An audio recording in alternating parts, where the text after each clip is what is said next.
My name's Carl and I'm a theatre designer. My initial process is to read the script and speak with the director, Stefan, who's amazing and very design-led anyway. And we liaise together on what the set might be. So my job is to read the script, go and do a scene breakdown, draw up the scene breakdown and do sketches and mood boards. And then we basically design the show together. So I think the costume and the set work really well together because they're both very different colours.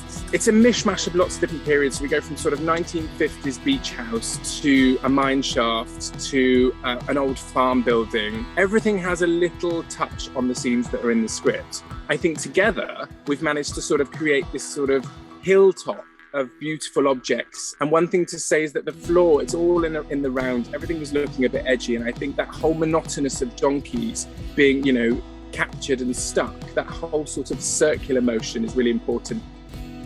And the most interesting thing is we have a live band on stage, which is amazing. Sam and Beth, they are absolutely phenomenal. And what we've had to do is sort of house them in a cover, which is a gazebo. We've made it kind of look like a 1950s tent that you'd have on the beach. It's quite fun, but they need to have that because of the wind and because of the rain, and we need to shelter them basically because they have instruments on stage and we don't know what direction this wind's coming. I think the biggest challenge for me is costume. Gwen Clean, amazing actress, she is a donkey, but she's not a donkey because she's a humanised version of a donkey and she plays lots of other characters. So what we've done is, very subtly, we've made her look like a donkey by using lots of different vintage pieces of clothing that follow the shape of the donkey. So for instance, she's wearing spats, which makes her leg look a little bit more donkey-like, little heels, sort of give us that really nice noise on the floor, and a little waistcoat to make her just look a little bit tatty, but I won't give too much away on the costumes.